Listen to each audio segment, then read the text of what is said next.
Sa darating na halalan, pipiliin ko mga matitino. De Angelo Bam Aquino, Kiko Mendoza Espirito, Brosas at Franz Castro, dalhin sa Senado. Sinabato, Aimee at Bongo, kasama ang mga trapo.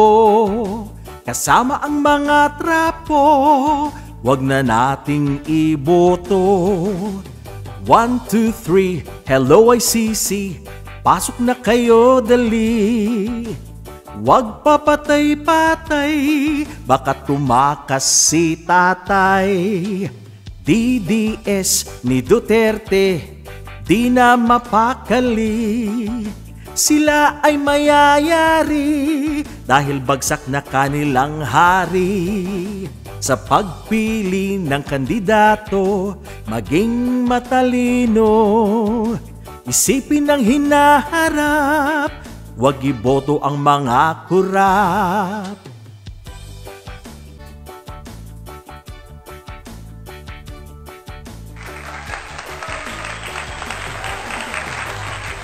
Good morning everyone! Isang magandang umaga po sa inyo lahat. Very interesting pong pag-uusapan natin ngayon. Ito po ay tungkol kay Manong Chavit Singson at kay Ivana Alawi. Yan. At bago po ang lahat, magandang umaga sa inyo lahat. Shoutout po sa aking mga subscribers and followers. Marami pong salamat sa inyong patuloy na panunod sa aking mga videos. Sana po'y pakishare po natin sa inyong mga kapamilya and friends para po mapalawak po natin ang ating mga panawagan sa ating mga kababayan. Yan po. By the way, gusto ko pong magpasalamat sa aking barber kay Rex Soriano. Thank you. Shoutout sa iyo, Paring Balls. Maraming salamat sa napakagandang gupit. Yan. At ganoon na rin, shoutout sa ating kaibigan na si Mar Ikling sa Davao de Oro. At ang ating kaibigan na si Sir Paul Bakul ng La Union. Maraming salamat. Kayo magyamanak. Alright, ito, unahin po natin si Chavit Singson. Inihayag na po niya ang kanyang withdrawal, mga kababayan. Ang sinasabi niya pong dahilan ay ang kanyang health. So, health issue po. Sa bagay, may edad na rin si Apo Chavit Singson, mga kababayan.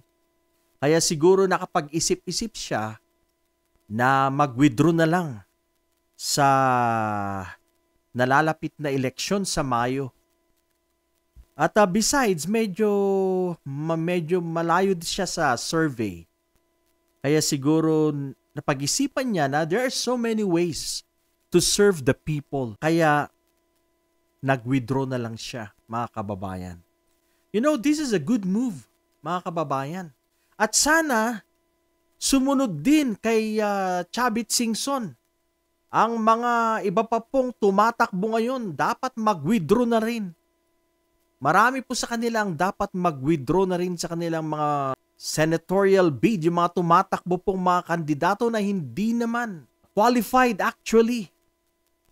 Dahil lang nagtulak lang sa kanila para tumakbo ay ang kanilang kasikatan, mga kababayan. Marami po sa ngayon yung mga dating artista o artista na laos na, kupas na. At yan nga po ang naisip nilang pagkakaperahan, pasukin ang politika na hindi dapat. Iba po ang pagiging mambabatas. Kumpara mo po sa pagiging artista. Andyan po sila Philip Ipe Salvador, mga kababayan, na hindi karapat dapat sumunod na rin kay Manong Chavit Singson, itong sila Philip Salvador. Anong gagawin nila sa Senado? Let's say nanalo sila dahil sa kanilang kasikatan.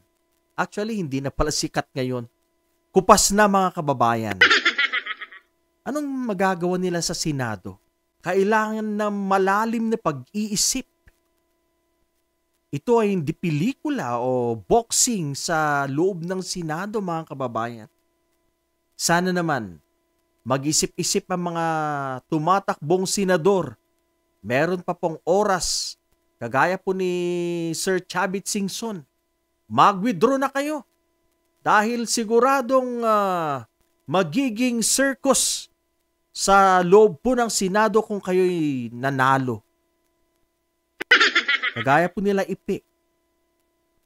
Anong alam niya? Galing po siya sa pag-aartista. Napatunayan na po natin. Si Robin Padilla. Senator Robin Hood, mga kababayan. Ano ngayon? Pakuya-kuyakoy lang sa Senado. Pabunot-bunot ng balbas. Papulupulutan, mga kababayan. Wala. Sino pa? Si Ipe. Willie Revillame. Mag-withdraw na kayo. You know, dahil sa kasikatan, pwede kayong manalo. Pero, pagdating sa trabaho, naku. Sino ang kawawa dito? Hindi sila dahil kikita po sila ng milyones na sahod. Ang kawawa dito ay ang taong bayan. Ang kawawa dito ay ang mga Pilipino. Willie Revillame. Magbibigay ng jacket sa Senado, mga kababayan. Dapat sumunod na rin sila kay Chavit Singson. Sino pa ba? Lito Lapid, mga kababayan. Mga artista. Membro ng Committee de Silencio, Lito Lapid, Senator Lito Lapid. Sana naman give chance to others. Ang tagal mo nang nandyan sa pwesto. Senador Lito Lapid Leon Guerrero. Matagal na siya sa pwesto dyan. Magre-re-elect na naman. Hindi nyo ba naisip na marami din ang gustong maglingkod sa bayan? Mga taong may puso, may pagmamahal sa bayan. Dapat bigyan natin sila ng pagkakataon manilbihan. Mag-withdraw na kayo habang may oras pa. Walang mangyayari sa ating bayan kung puro mga artista, celebrities, boksingero. Kahit na kay Senador Manny Pacquiao, dating senator. Pwede pa siguro sa kanya, gobernador, mayor, okay lang. Pero yung senador mabigat. Mabigat po ang trabaho ng isang senador. Kailangan ng talino dito. Kailangan ng talino. Wala po tayong problema kay Senator Manny Pacquiao. Okay po siyang tao, mabuting tao, matulungin. Pero marami pong ways na kung saan pwede po tayong makatulong sa ating mga kababayan. Ang pagiging senador, mabigat po ito na trabaho. Dapat magaling po tayo sa pagpanday ng batas. Malalim na pag-iisip. Kailangan po natin dito yung mga, meron pong mga background sa abogasya at mga matatalinong tao, sabihin na po natin, ano na lang ang mangyayari sa ating bayan kung magiging circus ang ating Senado. Mga kababayan, Bato de la Rosa, isa din to, malayo din sa survey. At saka pakengkoy-kengkoy sa Senado. Wala naman nagawa. Ang pagdidepensa lang sa mga Duterte, yan po ang nakikita nating ginagawa nito sa Senado. Kasama na si Bongo. Wala. Mga bench warmer lang po sila. Nakaupo. Wala namang gaanong ginagawa. Sumasahod ng milyones. Mga kababayan, kailangan po natin ng mga mambabatas na merong angking dunong sa pagpanday ng mga mahuhusay na batas para po gumaan ang ating kabuhayan, mga kababayan. Kaya dapat iluklok po natin, piliin po natin, and let's choose carefully and wisely kung sino po ay mga karapat-dapat na maging senador, mga kababayan. Yan sila, Bato de la Rosa, Bongo. Dapat sundin nyo si Manong Chavit, mag-withdraw na rin kayo. Dahil kawawa ang taong bayan, ang kawawa ang Pilipinas, kung ang Philippine Senate ay binubuo ng mga clowns, na mga payaso, mga kababayan. Hindi ibig sabihin na tayo ay sikat. Hindi ibig sabihin na tayo ay artista, kilala, na kaya na po nating maging senador. Yes, winnable. Dahil nga sikat. Pero pagdating sa trabaho, abay, wala. Nga. Umaasa lang sa mga staff. Yan ang katotohanan dyan. Kaya mahiyahiya naman tayo.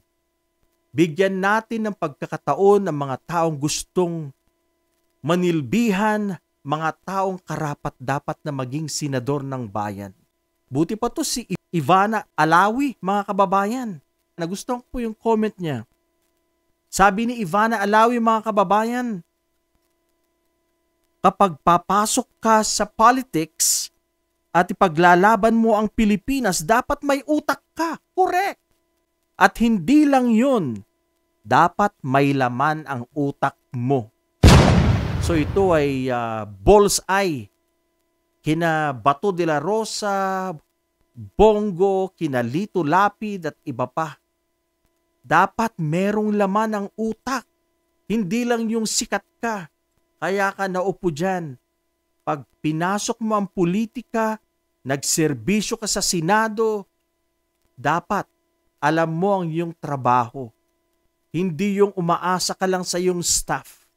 Ang taong bayan ay umaasa sa inyo, sa iyo, sa pagpapanday ng mga magagandang batas para papaganda ang kabuhayan ng mga Pilipino. Kaya hindi ibig sabihin na ikaw ay sikat. Hindi ibig sabihin na ikaw ay kilala ng sambayanan. Hindi ibig sabihin na qualified ka para tumakbo. Tama si Ivana Alawi, mga kababayan. Dapat meron kang utak and make sure na merong laman ang iyong utak. Napatunayan na natin si Senator Bato de la Rosa, Bongo. Wala. Wala po silang nagawa. Robin, wala po naman po silang nagawa sa Senado so far. At gusto po nilang makabalik. Nako. Tama si Ivana Alawi. I strongly agree kay Ivana Alawi na dapat may laman ang utak dito, mga kababayan. Kaya sana naman, makinig kayo. Tularan nyo si Manong Chavit Singson. Mas maganda nang mag-withdraw na kayo. Makinig kayo kay Miss Ivana Alawi na kung alam nyong hindi nyo kaya ang trabaho or hindi kayo karapat-dapat sa trabaho, dapat kayo na mismo personally ang mag-back out, ang mag-withdraw. Huwag nating ipilit kung ang trabahong ito ay hindi para sa atin, mga kababayan. Alright? So ito lang po muna ngayon, mga kababayan ko. Isang magandang umaga sa ating lahat. Maraming salamat